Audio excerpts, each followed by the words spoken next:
इस शहर का जायका बड़ा कमाल है। कई लोग यहाँ रोज़ाना कई लजीज सपने पकाते हैं और ये शहर सबको डकार जाता है।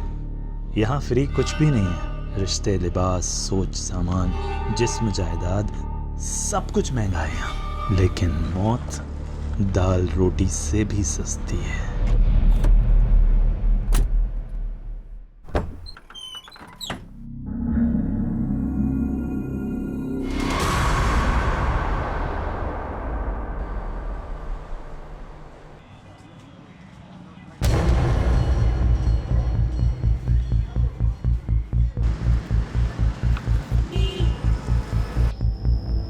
जल्दी करो। सॉरी निलोफर, सुबह से कुछ भी नहीं खाया था। वैसे हम जा कहाँ रहे हैं? अभिनंदन बैंक्वेट। अरे हाँ, आज तो कीर्ति की शादी है ना। पहले बताया क्यों नहीं मेरे को? मैं कपड़े चेंज कर लेता। हाँ, रास्ते में तुम्हारे लिए शेरवानी ले लेते हैं। हम शादी में नहीं जा रहे स्टूपिड। तुमने जो गूफ अप करा है उसे रेक्टिफाई करने जा रहे हैं। नो एक्सक्यूज जेकब, दूल्हा विदाउट सेहरा पॉसिबल ही नहीं है। नो इश्यूज कीर्ति। और वैसे भी हमारी कम्युनिटी में सब एक्साइटेड है कि आज जेकब फर्नांडिस घोड़े पे शादी करने जाएगा। घोड़ा नहीं बुद्धू, घोड़ी होती है। सीरियसली यार, इन लोगों ने घोड़ा बुक कर दिया। हंसो मत यार, जाओ जाकर जेंडर चेंज करो। अच्छा एक मिनट, मेरी फ्रेंड नीलोफर का कॉल आ रहा है। I will see you at Jaimala. Hi Nilofar. Thank God Kirti तुमने फोन उठा लिया। मुझे तुमसे बहुत इंपॉर्टेंट बात करनी है। कीर्ति, तुम्हारा होने वाला हस्बैंड एक फ्रॉड है। ये कई बार नाम बदल के पहले भी शादियां कर चुका है। इनफैक्ट इसका टारगेट होता है कि ये रिच लड़कियां फंसाता है, फिर उनसे मोटी डाउरी लेता है और प्रॉपर्टी बेच के भाग जाता है। ये इसकी मॉडस ऑपरेंडी है यार। और ये सब तो मुझे अब बता रही हूँ। 2 महीने पहले मैंने तुम्हारी डिटेक्टिव एजेंसी को इस काम पर लगाया था ताकि पता चल सके कि वो इंसान सही है या गलत, उसका बैकग्राउंड क्या है। और तुमने क्या किया? और गोल्डी तुमने तो मुझे सारे ग्रीन सिग्नल्स दिए थे ना कि सब सही है। उसके बाद जाकर मैंने हाँ किया। कीर्ति, गोल्डी से गलती हो गई। मैंने तुम्हें सिर्फ काम नहीं दिया था नीलोफर। मैंने समझा था तुम मेरी दोस्त हो और तुम्हारे लिए मेरे कंसर्न्स मैटर करते हैं, पर तुमने किसी चीज पर ध्यान नहीं दिया। Sorry sorry my foot Nilofar. 25 lakh लग चुके हैं शादी पे, इंक्लूडिंग योर फीस। और वहां पे ना वेन्यू के बाहर सारे गेस्ट खड़े। क्या बोलूं मैं उनको जाकर? और आज ना जेकब से ज्यादा मुझे तुम पर गुस्सा आ रहा है, और इसे ना मैं कभी भूलूंगी नहीं। मैम, कुछ बोलना भी मत। देखा, तुम्हारी वजह से कितना सुनना पड़ा मुझे। मैम गोल्डी, कुछ दिनों तक अपनी शक्ल मत दिखाना मुझे।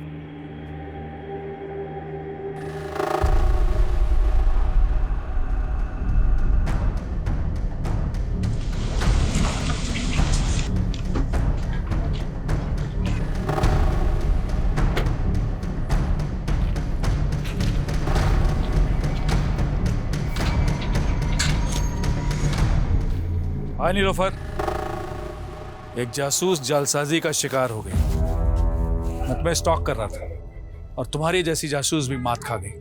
तुम इतने भी स्मार्ट नहीं हो बलराम। आई न्यू इट कि तुम मुझे स्टॉक कर रहे थे। वो क्या है ना, मैं तुम्हारे मुंह नहीं लगना चाहती। अरे मैं तो लगना चाहता हूँ ना। मेरे होठ तो आज भी तुम्हारे प्यार का अमृत चखने के लिए बेकरार हैं। ये वाहियात बातें ना कहीं और जाके करो। निकलो यहाँ से। ठीक है, मैं जानता हूँ मैं बहुत बदनाम हूँ, लेकिन मैं तुम्हारे नाम, तुम्हारी शोहरत पे मरता हूँ मैं। इसीलिए मैं नहीं चाहता कि दुनिया वाले हमारी मोहब्बत को एक बर्बाद अफसाना समझ लें।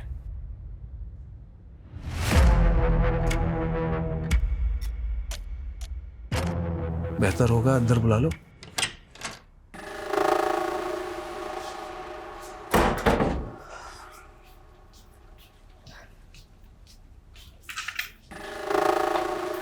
बोलो, क्यों फिर से तंग करने आ गए? तंग तो तुम्हारा दिल है। हाँ, प्यार करने में भी कंजूसी। बिना छुए बात नहीं कर सकते बलराम। और अपनी ये वाहियात शेरो शायरी ना बंद करो, निकलो यहाँ से। जिसकी उम्मीद तुम लेकर आए हो, ऐसा कुछ होने नहीं वाला।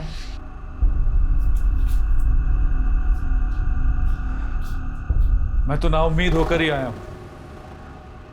तुम मुझसे क्या, मेरी जिंदगी मुझसे रूठ गई है। मतलब नीलोफर, मुझे कैंसर हो गया है।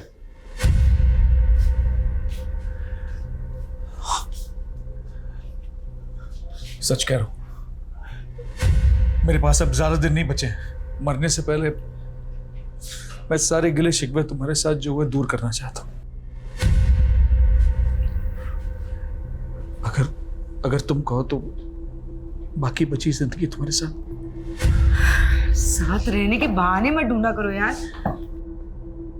भरोसे के लायक नहीं हो तुम। और अब मुझे तुमसे कोई मतलब नहीं।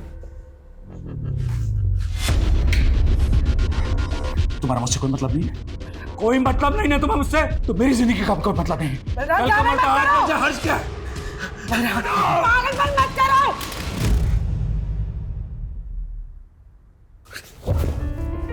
I know you love me.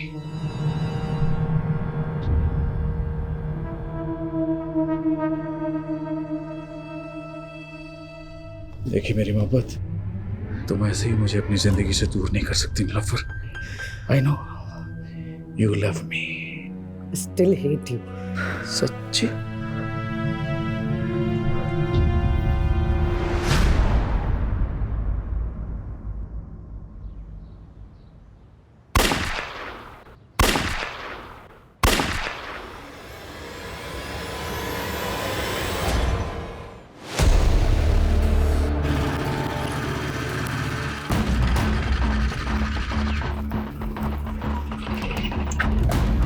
Sir, पड़ोसी ने 3 गन शॉट्स की आवाज सुनी है।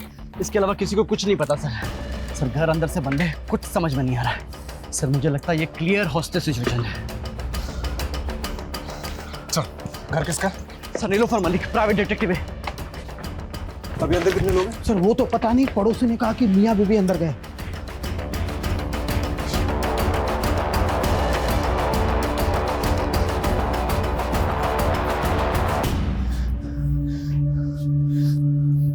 जैकेट का बुलेट प्रूफ? सर, पता नहीं था यहाँ जरूरत पड़ेगी, लेकिन मंगवाई है। उसका टाइम नहीं है हमारे पास, इंटरलॉक तोड़ना पड़ेगा।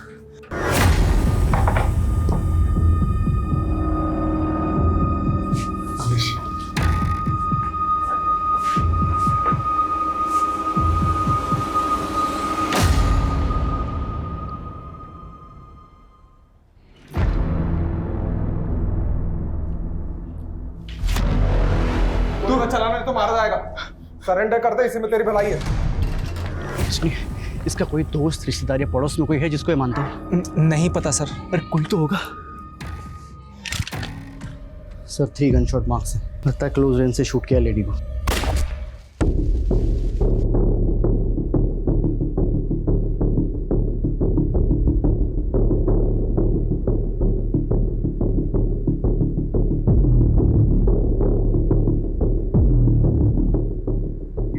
फॉरेंसिक को बुलाओ और उनको बोलो प्रीलिमिनरी रिपोर्ट जल्दी मुझे, और ये डेड बॉडीज को पोस्टमार्टम के लिए भेजो। जी सर।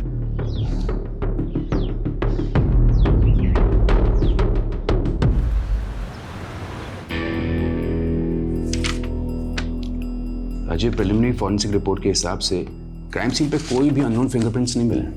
गन के ट्रिगर पे भी जो फिंगरप्रिंट है वो बलराम के है। इसका मतलब साफ है कि बलराम ने नीलोफर को शूट किया and then he shot himself. क्या सोच रहा है? अगर ऐसा ही हुआ है तो बलराम ने खुद को मारने से पहले ये क्यों बोला कि वो अपनी बीवी को बचा नहीं पाया? राजीव, हम सोचते हैं कि मरने वाला कभी झूठ नहीं बोलता, लेकिन यहाँ सबूत सच बोल रहे हैं। हस्बैंड वाइफ के बीच में जो भी कुछ हुआ, उसके बाद हस्बैंड ने वाइफ को मारा और फिर जेल जाने के डर से या फिर गिल्ट की वजह से उसने अपने आप को गोली मारी। आई फील ये ओपन एंड शट केस है राजीव। लेकिन मर्डर वेपन एक पिस्टल है, वो कहाँ से आया, उसके सोर्स की प्रोफाइलिंग तो करनी पड़ेगी ना। राजीव, मारने वाला पिस्टल कहीं से भी अरेंज कर सकता है और इस पॉइंट को अंडर कंसिडरेशन रखकर भी हम केस को क्लोज कर सकते हैं ना। देख, इस पे इतनी एनर्जी वेस्ट मत कर। एक काम कर, पोस्टमार्टम के बाद उन दोनों के रिलेटिव्स को ढूंढो, उनकी बॉडीज हैंड ओवर कर दो and that will be all.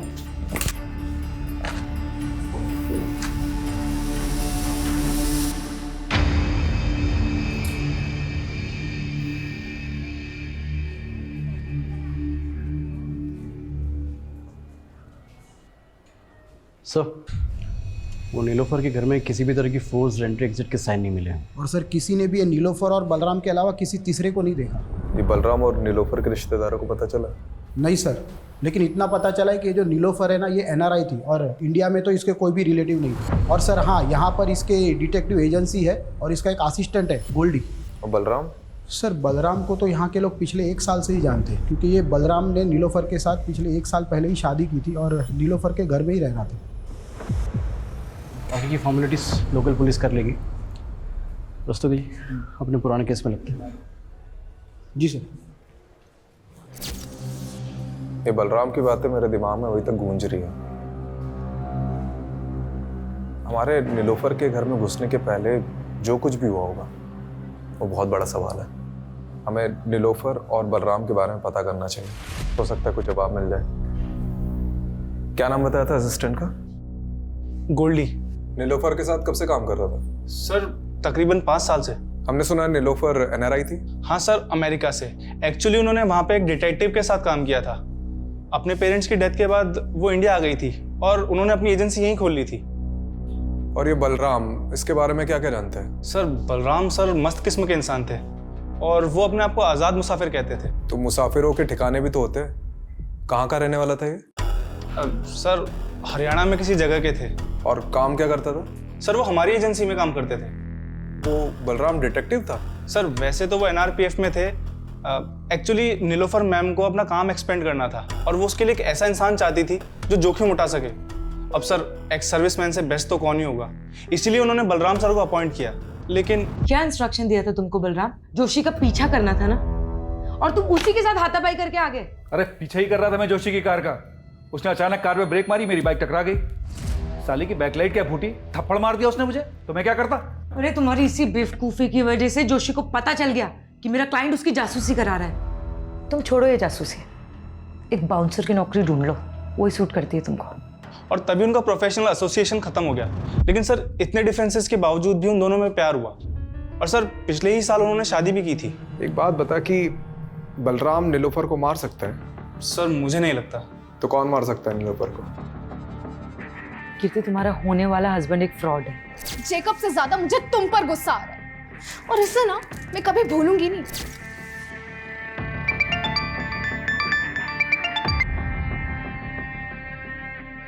Hello याद तो मुझे ही कर रही होगी ना डार्लिंग।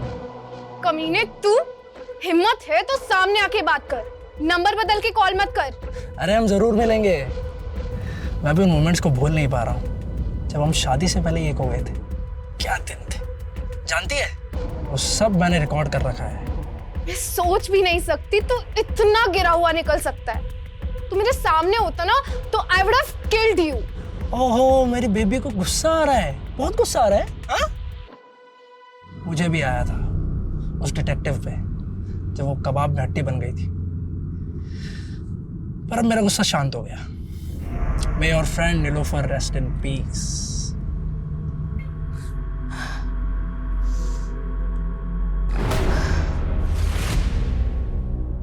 क्या वो डॉक्टर आपने अचानक बुला लिया?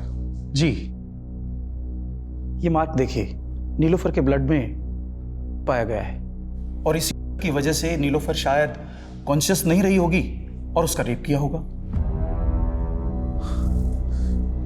तो ये रेपिस्ट का DNA क्या बलराम के DNA से मैच करता है? नीलोफर की बॉडी पे रेपिस्ट का DNA मिला ही नहीं। शायद रेपिस्ट ने कॉन्डोम यूज किया हो। सर ये नीलोफर के घर से हमें ना सिरिंज मिली है ना मिला है, तो क्या ये सब बलराम ने गायब किया होगा? देखो, ये नए डेवलपमेंट के हिसाब से ये थ्योरी बनती है कि बलराम ने पहले अपनी बीवी को देकर बेहोश किया। ये बलराम अपनी बीवी से इतनी नफरत करता होगा क्या? यही बात तो समझ में नहीं आ रही सर, उन दोनों के बीच में प्यार था भी या नहीं। देखा, ये ओपन एंड शट केस कैसे बूम करके बैठा है। चलो इस पॉइंट को कंसिडर करते हैं कि नीलोफर का रेप किसी ने तो किया है, क्योंकि अभी तक ये माना नहीं जा सकता कि बलराम ने ही उसका रेप किया, और ये भी हम नहीं मान सकते कि बलराम ने नीलोफर का मर्डर किया, क्योंकि जो आदमी खुद को मारने के पहले ये बोल रहा था कि अपनी बीवी को नहीं बचा पाया, वो अपनी बीवी को मार कैसे सकता है? चलो 1 मिनट के लिए हम ये मान लेते हैं कि उस घर में उन दोनों के अलावा कोई तीसरा आदमी भी मौजूद था, तो क्यों बलराम ने उस तीसरे आदमी के बारे में हमें कुछ भी नहीं बताया और सुसाइड कर लिया? और अगर उस किलर के एंगल से सोचते भी हैं तो उसने पहले नीलोफर का रेप किया और फिर मर्डर कर दिया, तो फिर आई विटनेस बलराम को जिंदा क्यों छोड़ दिया? इसलिए मैं बलराम को रूल आउट नहीं कर रहा हूँ, लेकिन एक पॉसिबिलिटी तो है कि बलराम के अलावा भी कोई और क्रिमिनल हो सकता है। यू आर राइट राजीव, इसे तो इन्वेस्टिगेट करना ही होगा। You have free hold, go ahead. सिक्के को अगर हम यहाँ से देखें तो इसका सिर्फ एक ही पहलू नजर आता है, लेकिन इस केस का सिक्का खुद उठ के कह रहा है कि इसके दो पहलू हैं। मतलब सर? मतलब रस्तोगी जी, बलराम और नीलोफर की पर्सनल लाइफ को खंगालना होगा। देखते हैं इस केस का असली कलाकार सिर्फ बलराम ही था या और कोई था जिसके पास अपना कोई मोटिव था। जिंदगी के ये लंबे लंबे सफर इंसान का सफरनामा लिखते हैं। कहीं जिंदा दिल सपने तो कहीं मौत के अफसाने मिलते हैं।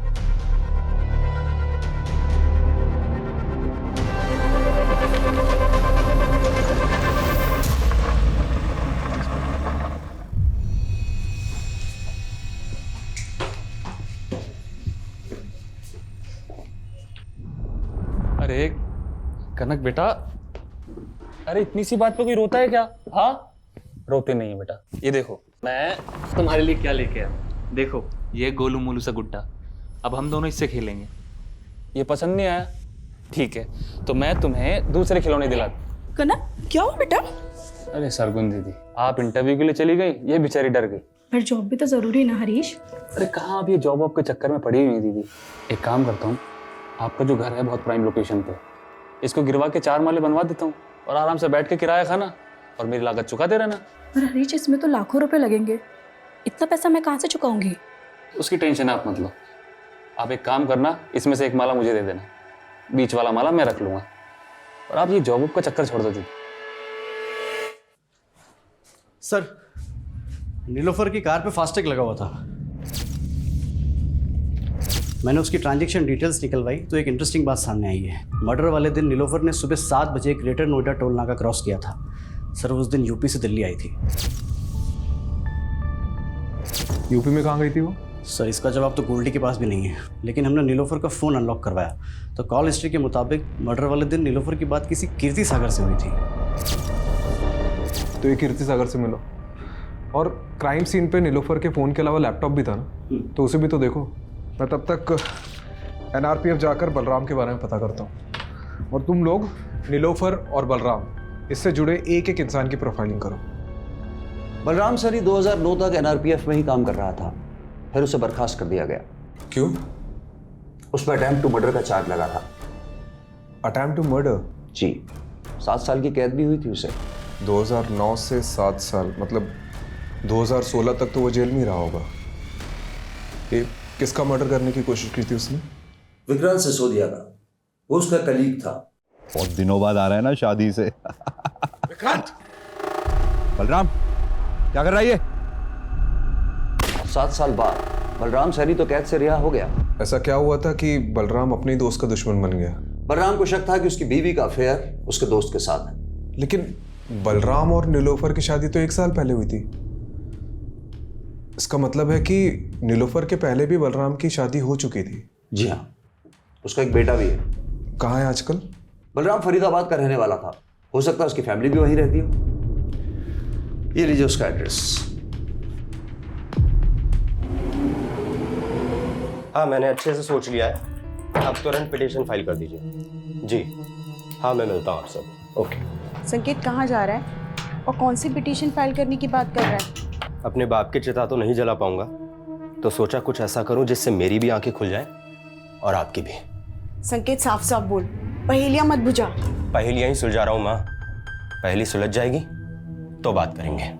संकेत, संकेत कहाँ जा रहा है? सर, ये बलराम का कैरेक्टर कुछ समझ में नहीं आ रहा है। ऊपर से उसकी पहली बीवी और ये लड़का अजीब है दोनों। अब इस कांड के बारे में पता तो चल ही गया होगा, उसके बावजूद ना तो सामने आए ना ही बॉडी क्लेम करने आए। लेकिन मैं तो ये समझने की कोशिश कर रहा हूँ कि नीलोफर ने एक ऐसे आदमी से शादी क्यों की जिसका क्रिमिनल बैकग्राउंड था। मुझे एक बात का ताज्जुब हो रहा है। एक तरफ नीलोफर ने आपको एक गलत इंसान से शादी करने से रोका, दूसरी तरफ खुद नीलोफर ने बलराम से शादी की जो कि अटेम्प्ट टू मर्डर में अंदर हुआ था। यह हमें आज ही पता चला है। इस बारे में मुझे कुछ नहीं पता, पर हाँ, नीलोफर ने मुझे ये ज़रूर बताया था कि बलराम पहले शादी कर चुका था और मैंने भी उससे मजाक मजाक में पूछ लिया कि उसने बलराम में ऐसा क्या देखा। कुछ मत पूछ यार, बलराम में पतियों वाली कोई क्वालिटी नहीं है यार, और काम तो उसे करना ही नहीं आता है, और पैसा उसके पास है नहीं। तो तुझे उसमें पसंद क्या है? उसकी शेरो शायरी। वो तो है कीर्ति, उसकी बेस्ट बात पता है क्या है? वो मेरे लिए किसी की भी जान ले सकता है, और ये सोच के ना बहुत सिक्योर फील होता है। क्या ये बलराम नीलोफर की जान ले सकता है? नहीं, उन दोनों में झगड़ा जरूर होता था, but they both loved each other. आपकी दोस्त ने कभी ऐसा कोई हिंट दिया कि उसे किसी से खतरा है या कोई उसे नुकसान पहुंचा सकता है? नहीं, ऐसा कभी कुछ नहीं बताया। पर हाँ, उस दिन नीलोफर ने गोल्डी को बहुत डांटा था, क्योंकि गोल्डी ने जेकब का बैकग्राउंड चेक करने में गलती कर दी थी।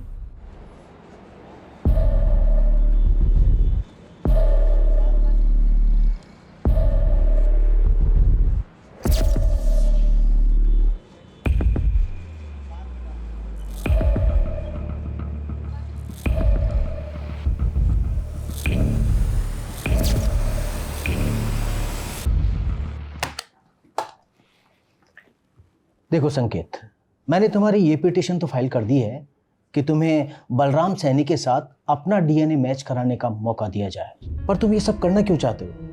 क्योंकि उन्हें लगता था कि मेरी माँ ने उन्हें धोखा ही नहीं दिया, बल्कि मैं भी उनका बेटा नहीं। पर तुम ये सब करके अपने लिए गड्ढा खोद रहे हो। मेरा मतलब है जानबूझकर पुलिस की नज़र में सस्पेक्ट बन रहे हो। ये तो कभी प्रूफ नहीं होगा कि मैंने कोई क्राइम किया था, लेकिन डीएनए टेस्ट कराने का मेरे पास ही आखिरी मौका है। मैं चाहता हूं दुनिया को पता चले मेरा बाप सही था या मेरी माँ।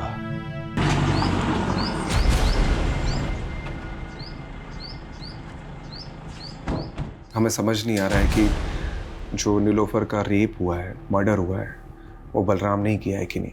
इसलिए उसके बारे में हम आपसे कुछ जानना है।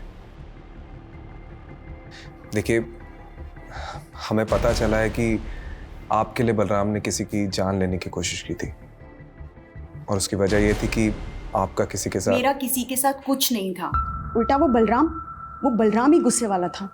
उसको जब भी गुस्सा आता वो मुझ पर हाथ उठाता था। इतना सब होने के बाद भी जब वो जेल से वापस आया, मैंने सब कुछ ठीक करने की कोशिश की, लेकिन वो मुझे कभी समझ ही नहीं पाया।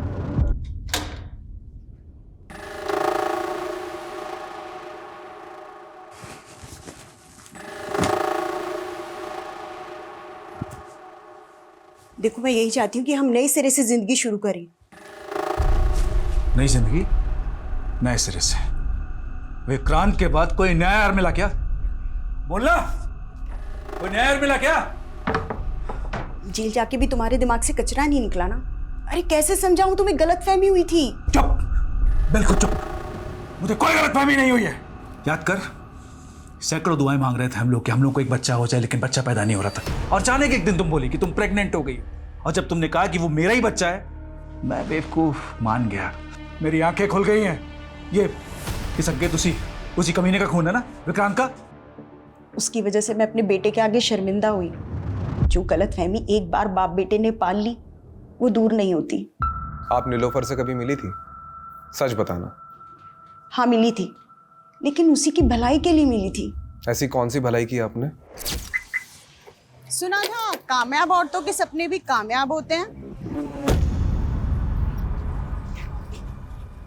फिर तुमने एक नाकामयाब आदमी से रिश्ता कैसे जोड़ लिया?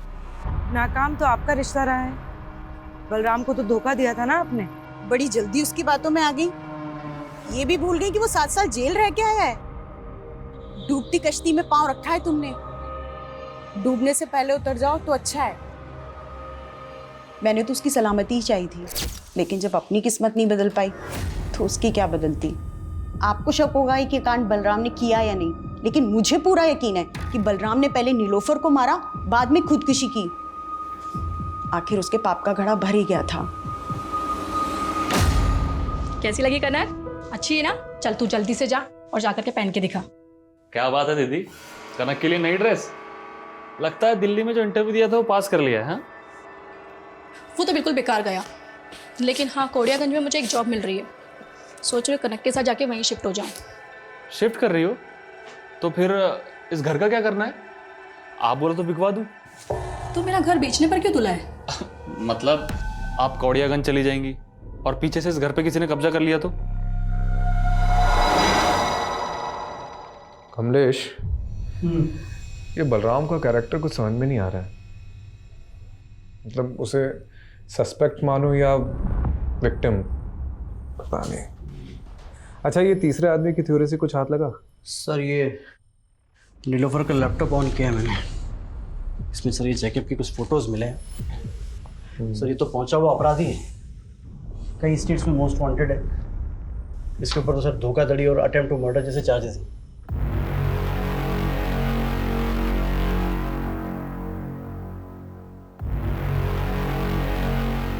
ये नीलोफर ने इसी का भांडा फोड़ा था ना? कहीं इसने तो कांड नहीं किया? ये फोटोज देख, ये कैसी फोटोज है? एक मिनट। ये फोटो में तो यूपी लिखा हुआ है। मतलब ये फोटो यूपी में किसी एरिया की है और मर्डर वाले दिन नीलोफर यूपी से दिल्ली आ रही थी। उसकी फास्टैग की ट्रांजैक्शन डिटेल्स के हिसाब से वो यूपी काफ़ी आ जा रही थी, लेकिन अभी तक ये पता नहीं चला है कि यूपी में जा कहाँ रही थी। ठीक है, इसे गोल्डी को दिखाते हैं, हो सकता है वो किसी केस में काम कर रही है। और नीलोफर के पुराने केसेस भी चेक करो। ठीक है।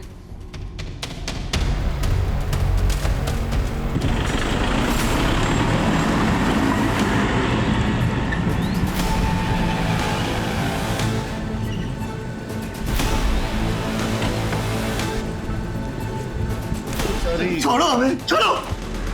अरे मिश्रा, पहले पापा को तो पकड़ने दीजिए आपका कॉलर। अरे तुम्हारे बाप की उम्र का है मिश्रा, क्या पकड़ो पकड़ो लगा रखा है। विजेंदर, ये तुम ठीक नहीं कर रहे हो। तुम्हें और तुम्हारे बेटे को हम किडनैपिंग के चार्ज में अंदर करवा देंगे। सिर्फ किडनैपिंग? अरे मर्डर भी हो सकता है तुम्हारा। और अगर बचना चाहता है ना तो ये बता, इस बार के रोड कॉन्ट्रैक्ट का टेंडर तुझे मिला कैसे? हमारे टेंडर में जो भाव हमने भरा उससे ठीक 1 रुपया कम तेरे टेंडर का भाव। हमारे टेंडर का भाव तुझे बताया किसने? इत्तेफाक से। इत्तेफाक है गोबर में। तू एक बात ध्यान से सुन ले, तो खुद अथॉरिटी में जाएगा और उन्हें कहेगा कि इस बार का टेंडर मुझे नहीं करना, फिर टेंडर अपने आप हमें मिल जाएगा। तुम हमें धमकी दे रहे हो? धमकी नहीं, पुचकार रहे। कोड़ियागंज की सबसे बड़ी मछली विजेंद्र अवस्थी।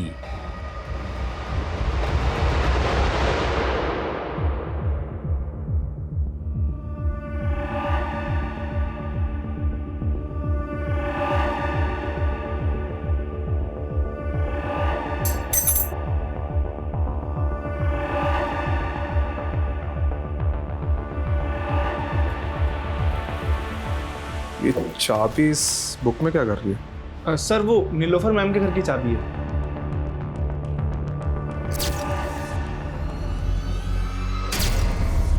ये नीलोफर के मर्डर के दिन उसने तुझे बहुत डांटा था ना, क्योंकि जेकब का बैकग्राउंड चेक करने में तूने गलती कर दी थी। ये हमें कीर्ति ने बताया। अब नीलोफर के घर मर्डर के दिन कोई भी फोर्स एंट्री और एग्जिट के हमें निशान नहीं मिले, तो पॉसिबिलिटी है कि किलर ने ऐसी ही कोई चाबी यूज की होगी घर में घुसने की।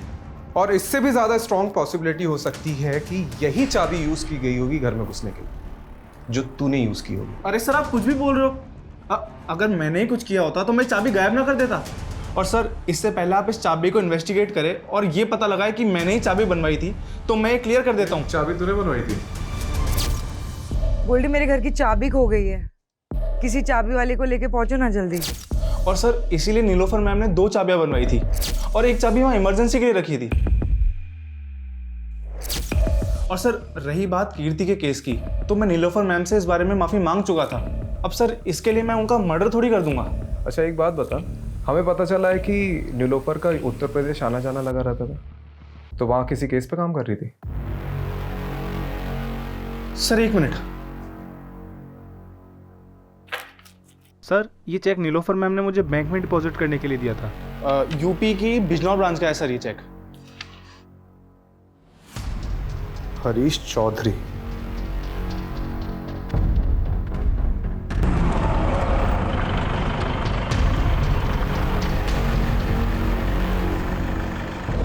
सर दरअसल मैंने ही वो चेक दिए थे एडवांस नीलोफर। किस चीज़ का एडवांस चेक? सर मेरी कज़िन सिस्टर है सरगुन, 2 महीने से मिसिंग है। उन्हीं को ढूंढने के लिए मैंने नीलोफर को हायर किया था।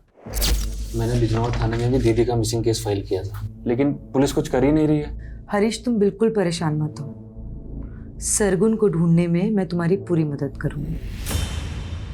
वो करती क्या थी? वो जॉब ढूंढ रही थी और इसी सिलसिले में वो दिल्ली के किसी मॉल में एक आदमी से मिली थी। वो कोई मामूली आदमी नहीं है हरीश, वो कोड़ियागंज के सबसे रईस आदमी का बेटा है। वो सोशल वर्कर भी है और साथ ही उसकी बहुत सारी कंपनीज भी है। उसी ने मुझे मिलने के लिए कोड़ियागंज बुलाया था। कोड़ियागंज? माँ, मैं भी आपके साथ चलूंगी। अरे बेटा, पहले मैं तो जाकर नौकरी पक्की कराऊं, उसके बाद तुझे भी ले चलूंगी। लेकिन उस दिन के बाद से दीदी कभी लौटी नहीं सर। ये नीलोफर ने सरगुन के बारे में कोई अपडेट दी थी? सर वो बता रही थी कि कोड़ियागंज का कोई सबसे रईस आदमी है, विजेंद्र अवस्थी करके, और उसके बेटे का नाम अमरीश है। तो उन दोनों की फ़ोटो उसने मुझे दिखाई थी। फ़ोटो है अभी? हाँ सर, ये देखिए सर। सर वो बता रही थी कि इन दोनों पर उसको शक है, और इससे पहले ही नीलोफर कुछ बता पाती, हमने सुना कि नीलोफर और उनके पति की मौत हो गई। कोड़ियागंज जाकर तुमने इनसे बात करी अपनी बहन के बारे में? मुझे ऐसा छोटा आदमी इतने बड़े आदमी से कैसे बात कर सकता है? सोचा पुलिस को ही बता दूं, लेकिन उन्होंने कुछ नहीं किया। ठीक है।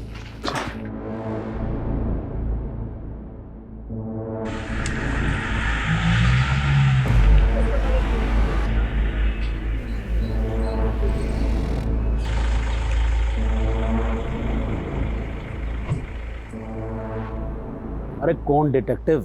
हम किसी डिटेक्टिव को नहीं जानते। डिटेक्टिव नीलोफर, 16 तारीख को दिल्ली में उसका रेप हुआ, उसके बाद उसका मर्डर हुआ, और वो सरगुन को ढूंढते ढूंढते यहाँ पे आई थी। हो सकता है आपसे भी मिली। अरे हमने आपको कहा ना कि हम किसी डिटेक्टिव को नहीं जानते। और सरगुन, आपका बेटा तो पक्का उसे जानता होगा, क्योंकि आपके बेटे ने ही जॉब का झांसा देकर उसे यहाँ बुलाया था। आपके पास कोई सबूत है कि हमारे बेटे ने उसे यहाँ बुलाया या कोई जॉब का झांसा दिया? पिछले 2 महीने से दुबई में है वो। आपको कोई कहानियां बता रहा है हमें बदनाम करने के लिए। देखिए अवस्थी जी, बस रहने दीजिए, जा सकते हैं आप लोग यहाँ से। ये पता करो कि अवस्थी का बेटा सच में दुबई गया था कि नहीं। ठीक है यार, ये केस तो पहले ही बनता जा रहा है। अभी तक हमने बलराम को क्लीन चिट नहीं दी है, और अब तीसरे आदमी के थ्योरी के हिसाब से और सस्पेक्ट सामने उभर कर आ रहे हैं। जैकब, रंजना और ये विजेंद्र अवस्थी, बाप बेटे। पता नहीं और कितने सस्पेक्ट सामने उभर कर आएंगे।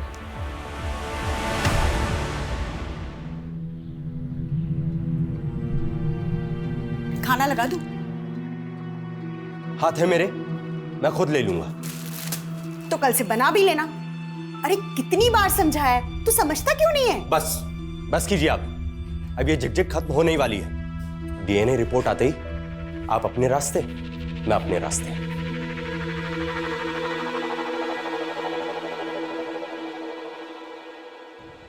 ये विजेंद्र अवस्थी बिजनौर के एसपी का दोस्त है, जहाँ सरगुन का मिसिंग केस फाइल हुआ था, और उसका बेटा अमरीश अवस्थी। इसका दुबई जाना उसी दौरान हुआ था जब सरगुन गायब हुई थी। तो सरगुन को गायब करने में इन लोगों का हाथ है, और नीलोफर इन्हें इन्वेस्टिगेट कर रही थी। हो सकता है उसके साथ भी कुछ ऐसे ही हुआ। सर, जब नीलोफर को इन लोगों ने मार डाला है तो सरगुन पिछले 3 महीने से कहाँ गायब हुई है? और गायब भी है कि उसको भी। अच्छा, जब सरगुन गायब हुई उस दौरान जितनी भी अनआइडेंटिफाइड बॉडीज मिली, उसका डेटा चेक कर।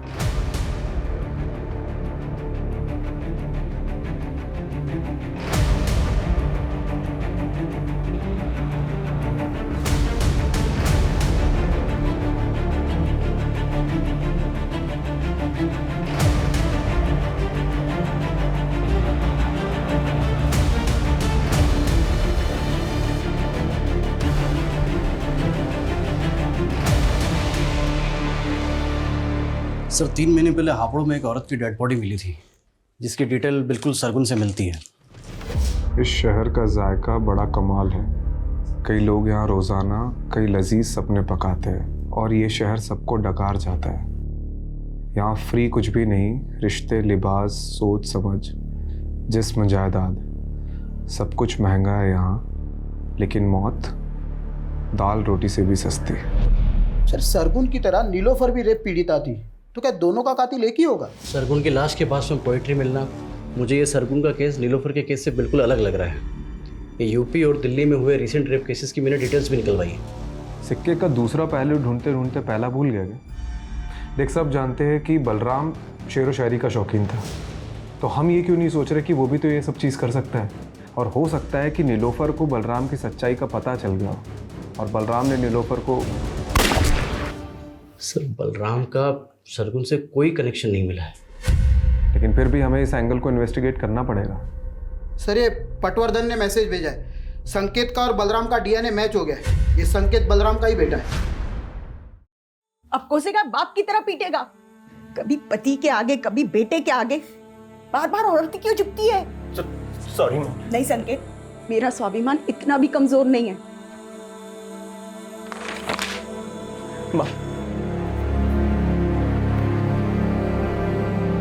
सर, मैं रेप केसेस के बारे में ही पता कर रहा था तो पोएट्री से जुड़ा एक और केस सामने आया है।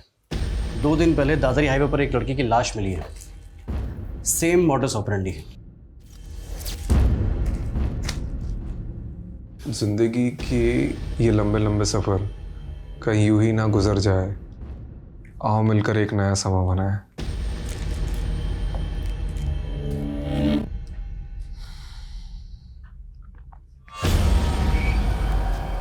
कहीं हम किसी सीरियल किलर से तो डील नहीं कर रहे। लेकिन सर, नीलोफर का केस अब भी इन दोनों केस से अलग लग रहा है।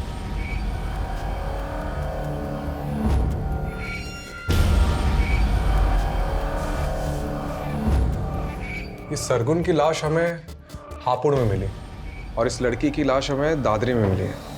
दादरी और हापुड़, इन दोनों का डिस्टेंस लगभग 50 किलोमीटर है और नीलोफर अक्सर ग्रेटर नोएडा से होकर गुजरती थी और यही रास्ता हापुड़ से होते हुए कौड़ियागंज तक जाता है और जितने क्राइम्स हुए हैं वो इसी एरिया में हुए। तो हो सकता है कि क्रिमिनल इसी एरिया का हो और नीलोफर का इन्वेस्टिगेशन एरिया भी यही हो।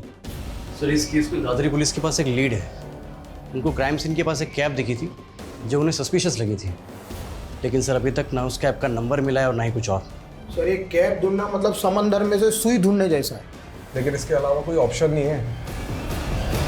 ठीक है, एक काम करो, इस एरिया के सारे लोकल और आउट स्टेशन कैब प्रोवाइडर से कांटेक्ट करो।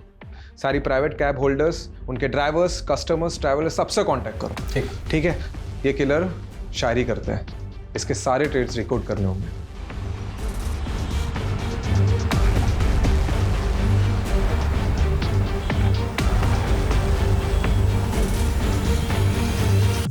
सर, 300 से ज़्यादा travel agents, cab service providers और सोलो कैब ड्राइवर से पूछताछ करी। कुल मिला के 700 लोगों से हमने पूछताछ करी सर, और टोटल 27 लोगों को हमने जीरो डाउन किया है जो मर्डर के वक्त दादरी वाले क्राइम सीन एरिया के आसपास थे। इन सबको बुलाओ।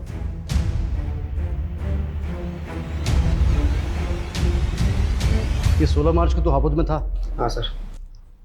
ये लड़की तेरी कैब में थी? सर, मेरी कैब में बहुत सारी सवारियां बैठती हैं, अब हर किसी का चेहरा याद थोड़े ना रहेगा। 11 जून को दादरी में कहाँ पर था तू? सर, दादरी में मैं हमेशा ही खिलौना फैक्ट्री में जाता हूँ सर। क्यों? रोज तुम्हारे कैब में वही सवारी बनती है क्या? सवारी? सर, कैब मेरी नहीं है, मैं कैब हायर करता हूँ। अच्छा, तो कोई ऐसे कैब ड्राइवर को जानते हो जो शेर व शायरी करता है? सर, ऐसा तो कोई मेरे दिमाग में नहीं आ रहा अभी। ठीक है, तुम जा सकते हो। सर, 1 मिनट सर, एक कैब वाला मुझे ज़रूर याद आ रहा है, क्योंकि सर उसके म्यूज़िक सिस्टम में गज़लें चल रही थी। गज़लें? वो बंदा मुझे इसलिए याद है क्योंकि वो इंग्लिश में बोलने की कोशिश कर रहा था और सर वो अपने आप को MBA करा हुआ बता रहा था। सर, देखो इनमें से कोई है क्या? इनमें से है कोई वो कैब ड्राइवर? सर, ये था वो, यही सदा सर। हाँ, चमन लाल। सर, इससे तो मैं अभी 2 घंटे पहले ही मिला।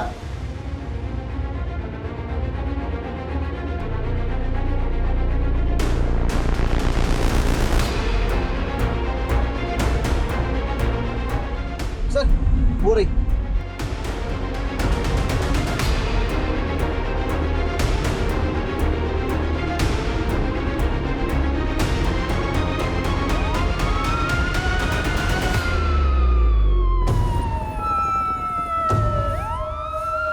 हेलो, यहाँ हापुड़ रोड पे बैकअप भेजो फटाफट।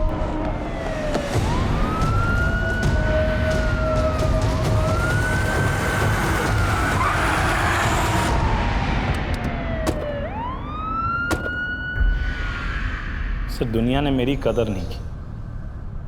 MBA किया तो जॉब नहीं मिली, जॉब नहीं मिली, पैसा नहीं, लड़की नहीं, शादी नहीं, कुछ नहीं। एक MBA वाले की फ्रस्ट्रेशन समझते हैं आप सर? फ्रस्ट्रेशन में कैब चलाना पड़ा। वो उन दिनों एक कपल मेरे कैब का रेगुलर कस्टमर था। वो दोनों चिपक चिपक के ना मेरी जलाते रहते थे। तो बस मैंने एक दिन हिडन कैमरा लगा दिया। फिर वो वीडियो बनाकर मैंने उस लड़की को ब्लैकमेल किया। वो मुझे लाखों देने को तैयार थी, पर पता है सर मैंने उससे क्या मांगा? उससे उसका जिस्म। तब से ना तलब सी हो गई मुझे लड़कियों। और सरगुन को क्या बोला तूने कि तू विजेंद्र अवस्थी का बेटा है? सर वो हमारे कस्बे का सबसे रईस आदमी है और सरगुन से मॉल में दोस्ती हो गई थी, तो बस इंप्रेशन झाड़ दिया मैंने और जॉब का झांसा देकर अगले दिन उसके साथ। फिर सारा मालूम पड़ा कि वो नीलोफर सरगुन का पता करते करते कौड़ियागंज पहुंच गई है। एक्सक्यूज मी जी, आप विजेंद्र अवस्थी का घर जानते हैं? जी पास ही में, आइए आपको ले चलता। चलिए। वैसे विजेंद्र अवस्थी के यहाँ आपको क्या काम पड़ गया?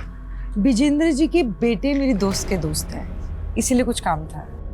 उस नीलोफर को देखते ही ना अंदर से ना वो सेक्स वाला लव जाग गया। बस उसका पीछा किया, पीछा करते करते मालूम पड़ा अरे वो तो डिटेक्टिव। बस तबीयत ना निखर सी गई मेरी कि इस बार शेर एक शेरनी का शिकार करेगा। फिर एक दिन कैफे में बैठी थी तो उसकी टेबल पे चाबी रखी थी, बस मैंने चाबी उठा ली। वो अकेली रहती थी तो सोचा शेरनी का शिकार उसकी गुफा में होगा, और एक दिन उसकी एब्सेंस में मैं घुस गया अंदर, लेकिन वो तो अपने पति के साथ आ गई।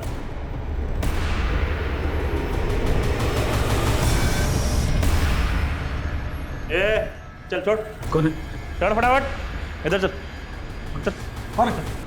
चल इधर। कौन है? चल इधर। ए इधर आ, इधर आ, इधर आ वरना गोली मार दूंगा। देखो तुम्हें इधर आ। फटाफट इसका हाथ मार। बहुत बड़ा गोली मार। बांध। जल्दी बांध। क्या चाहिए तेरे को?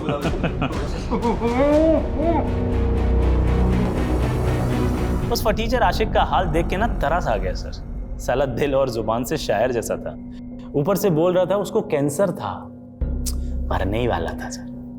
तरस आ गया तो छोड़ दिया मैंने।